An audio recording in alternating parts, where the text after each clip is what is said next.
Hey everyone, welcome back for another deep dive. Have you ever stopped to think about what's actually happening in your brain when you try to learn something totally new? It's a pretty amazing process, right? Totally. And today we're going to be exploring some research that digs into exactly that, like how our brains handle learning a brand new task. It's not just about memorizing facts or practicing a specific skill. This research is about understanding the brain's machinery for taking on any kind of new challenge. Like, is there a specific part of our brain that just lights up whenever we're learning something new, no matter what it is? Well, that's what these researchers were trying to figure out, and they actually had a pretty impressive team working on this. We're talking scientists from Georgia Tech School of Psychology, Stanford University's Department of Psychology, and folks from UC Santa Cruz and UC Berkeley. Wow. That's a serious brain trust right there. Right. So to get to the bottom of this, they had 45 people learn 6 new tasks. And get this, all while they were inside an fMRI scanner. Whoa, 6 new tasks. And inside an fMRI machine. That sounds pretty intense. Yeah, they were definitely up for the challenge. So what were these tasks like? Well, they were designed to test different types of mental processes. Some focused on perception, like trying to figure out which way an image was tilted.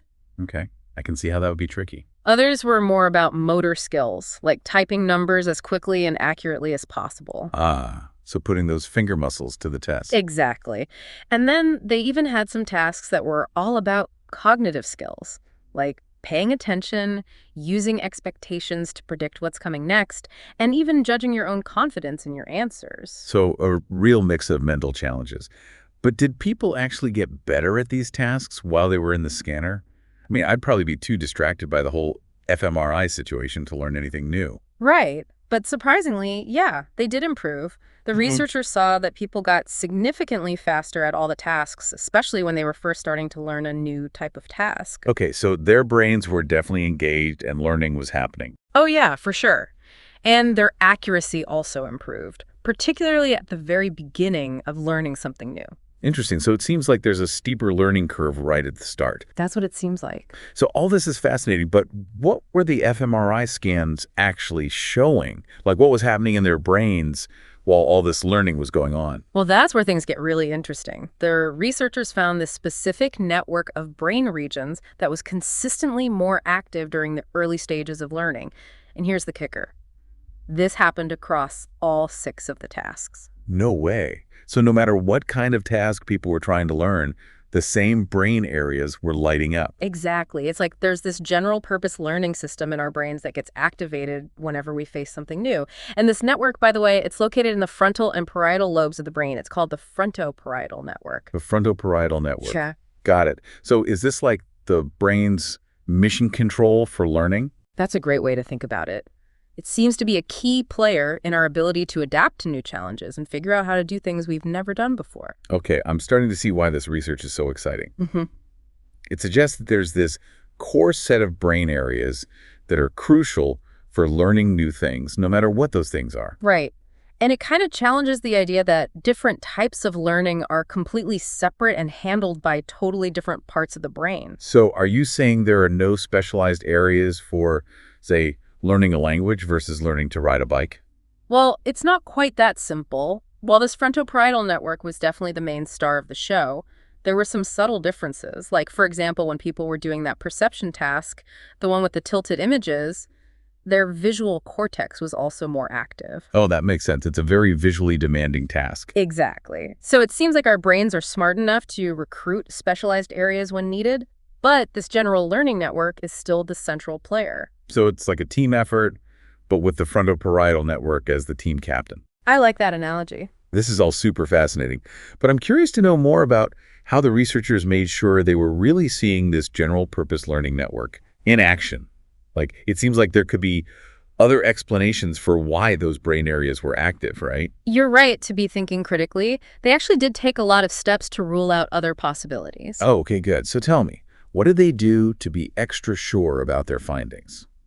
So one thing they were concerned about was whether the tasks they chose were just too similar to each other in some way. Like if all the tasks required people to use their visual skills a lot, maybe that would explain why the same brain areas were active. Yeah, Exactly. So how do they make sure that wasn't skewing the results? Well, they designed the tasks very carefully to make sure they weren't all relying on the same brain processes. So, like, they made sure the visual aspects of the cognitive tasks weren't too overwhelming. Yeah.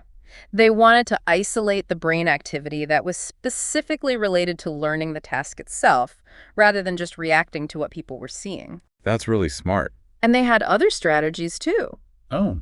Like what? Well, they used some statistical techniques to control for any potential similarities between the tasks. Ah, so they were being really thorough in making sure they were seeing a genuine general learning process. Right. They wanted to be as sure as possible that this frontoparietal network really was a key player in learning all sorts of new things. And did their findings hold up after all that? They did. Even after accounting for all these potential confounds, the frontoparietal network was still consistently more active during the early stages of learning. That's pretty convincing. Right. It really highlights the central role of this network in our ability to pick up new skills and adapt to new situations. Okay, so we know this network is important for learning, but you also mentioned earlier that the connections within this network actually get stronger as we learn. Yeah, that was one of the most fascinating findings. Like our brains are constantly rewiring themselves as we learn, right? In a way, yes. It's like building a stronger bridge between different parts of the brain so they can communicate more efficiently. And that leads to better performance, right? Exactly.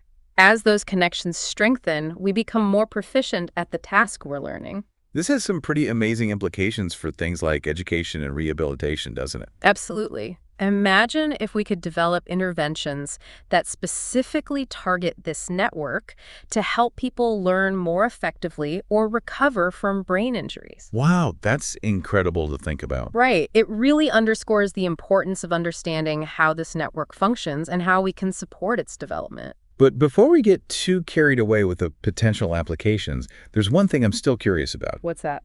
You mentioned earlier that the researchers also observed activity in the cerebellum during learning, Oh, yeah, that's right.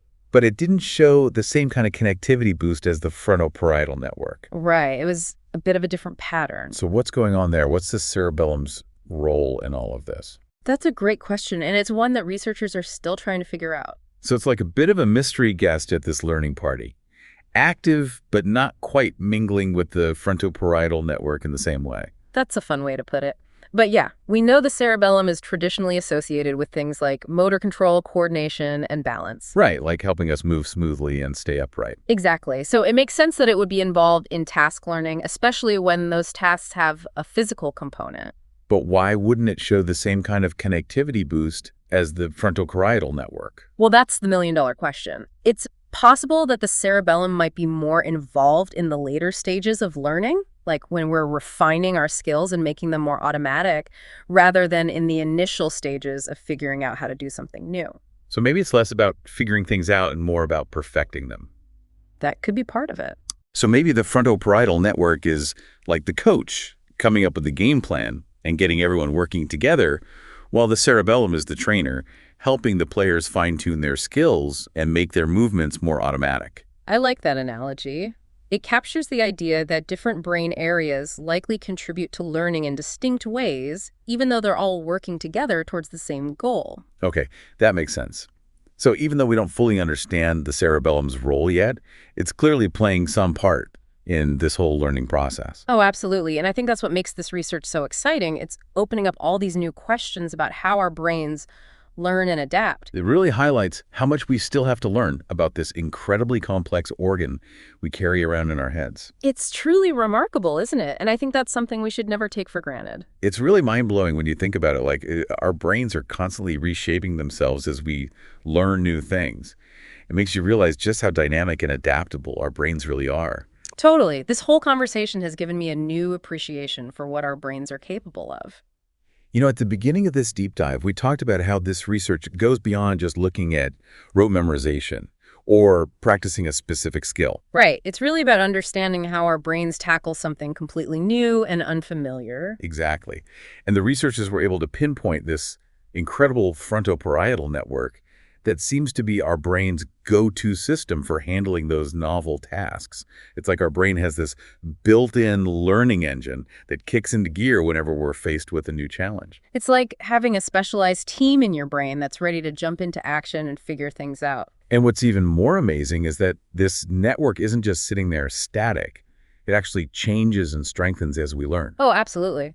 But that's one of the most fascinating findings from this research, that learning isn't just about activating certain brain areas, but also about forging stronger connections between them. It's like building a bridge between different parts of the brain, allowing them to communicate more efficiently and work together seamlessly. Right. And as those connections get stronger and more efficient, we become more proficient at whatever it is we're learning. And we can't forget about that mysterious cerebellum, which seems to be involved in the learning process too, but in a slightly different way. Yeah, the cerebellum is definitely adding its own unique contribution to the mix. It's like there's a whole orchestra of brain activity going on whenever we learn something new. I love that analogy. But even with all these amazing discoveries, it feels like we're just scratching the surface of understanding how our brains learn. Oh, for sure.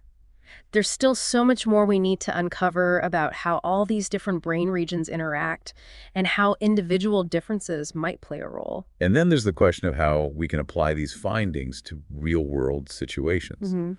Like, imagine being able to develop educational techniques that specifically target this frontoparietal network to help people learn more effectively. Right. Or therapies that could help strengthen those connections after a stroke or brain injury. The possibilities are incredibly exciting. It really makes you realize the potential impact of this research. It's mind-blowing when you think about it. This whole deep dive has been a real eye-opener for me.